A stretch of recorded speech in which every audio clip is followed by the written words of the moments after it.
Tulsi Gabbard's my girl. I'm voting for her. I decided. I like her. I met her in person. Who is it? I don't know. I give up. I'm not even paying attention to anything else. Tulsi Gabbard.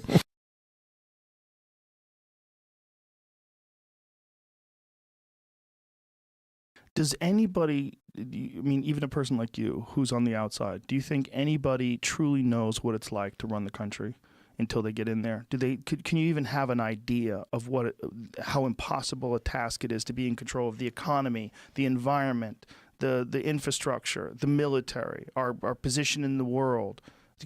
It seems like the most insane duty to require someone to run all those things, to be aware of all those things, to be responsible for all of the successes and all of the failures. Yeah. It's an awesome responsibility. There's no question about that. And I think it fulfills that higher calling. That this is not about any kind of selfish interest. This, for me, is not about any kind of ambition that I've had. I've never had any kind of thought, well, I want to be president one day, or even I want to be a member of Congress one day. It's always been about how can I best be of service, and how can I make a greater impact. Like so many of you, it is painful and disheartening to see how much divisiveness is being fomented by those who wish to tear us apart. We have people in positions of power who are not thinking about the well-being of the people and our planet.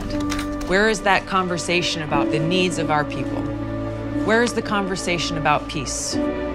Every time we launch these interventionist regime change wars, it is not only our veterans who pay the price for that. Every single one of us pays the price.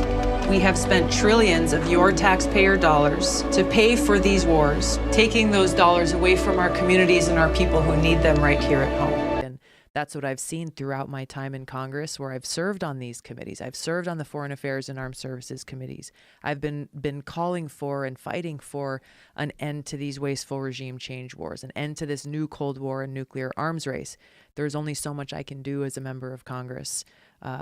To be able to serve as president and commander-in-chief, I know that I can make that kind of impact and see change in our policy that keeps our country safe, that moves us closer to that future of peace and prosperity. And that's where I hope to be able to make a difference.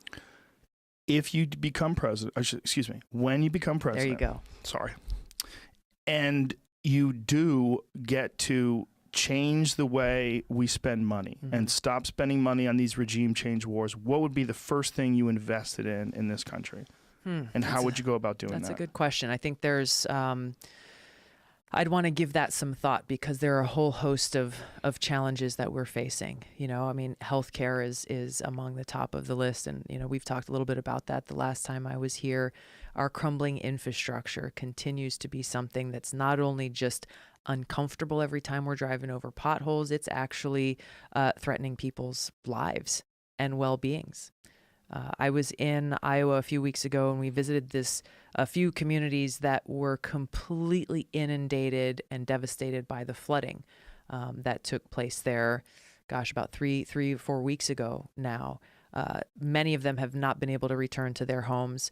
We went and helped out one family. We were tearing down drywall and ripping up the floors, and underneath the wood and the floors, there was still like tons of water in place. And they were talking about how even with, you know, the aid from FEMA and SBA loans, that they are unwilling to put a single dollar back into rebuilding their homes, because they're hearing from the government and the Army Corps of Engineers that it may take 2 to 4 years to fix the levees that broke down and caused that flooding.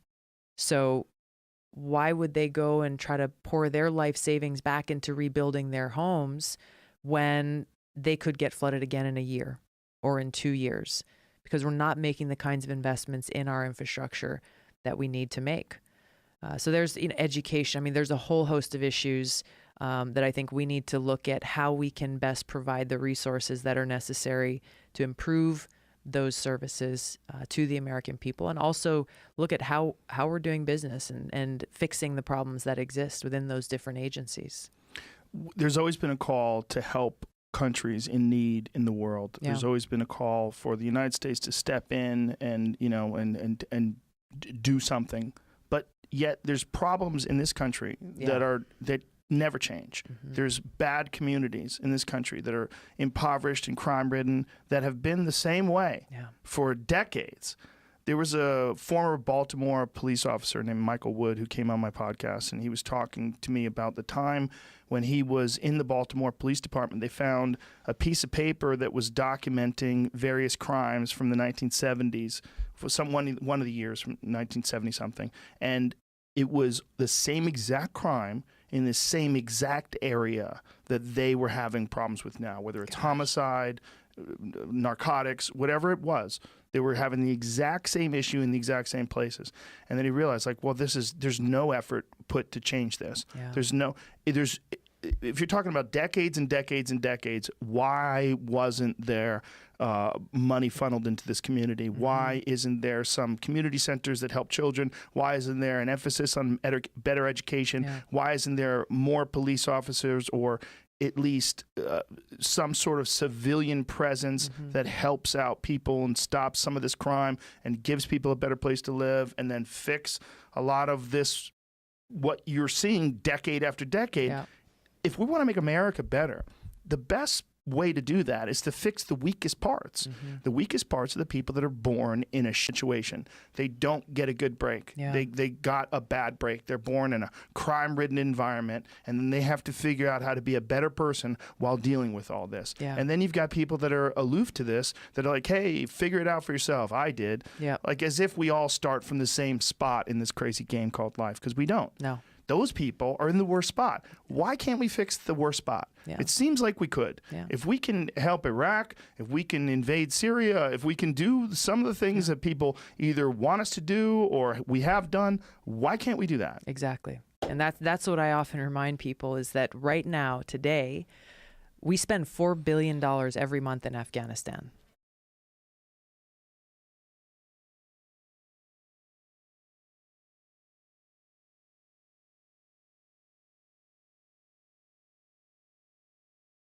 To pay for free college for the whole country.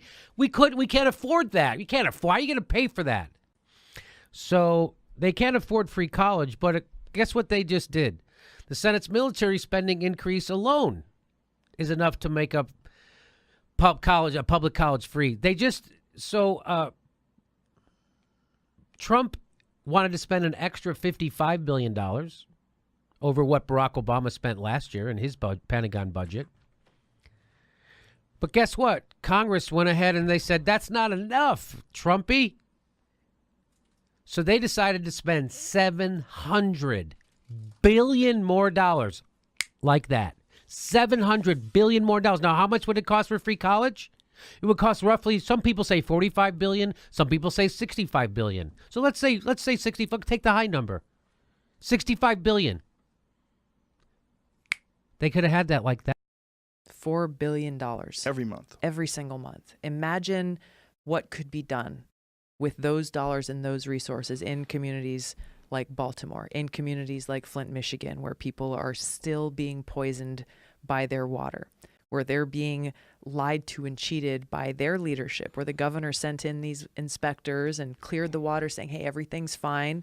But what he didn't tell people was that when those inspectors went in, they turned the faucet and let the water run for 5 minutes before they tested it to clean all the crap out of the pipes and create this false conclusion that somehow the water is clean, when the people who live there know that it is still not safe to drink. And for some folks, they can't even take a shower in their own homes. And so that's why you're not going to hear any other presidential candidates talking about the cost of war and where our money is going and how it is counter to our national security. It's making us less safe. Role of being the person that is in control of this country has always been this impossible task. And when I see a person like you who wants to do it, I say, listen, you have some of the best ideas and the most healthy perspective that I've ever heard from anyone that's ever running for president. But why would you want to do that to yourself? Those are the two things that I think of. Because it's not for myself. And it's not to be in control of the country and the people. It's to serve the people and our country.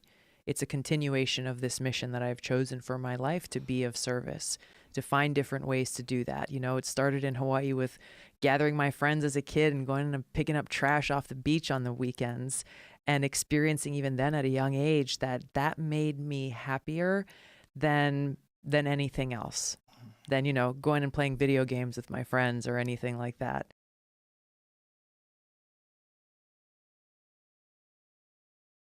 So Elizabeth Warren, we're not done with her yet. She also is now not going to go on Fox News to do a town hall. Did you hear that? Fox News is a hate-for-profit racket that gives a megaphone to racists and conspiracists. And is Elizabeth Warren going to just be president of half of the United States if she gets elected? How are you going to? You have to be president of all 50 states, man. Yeah.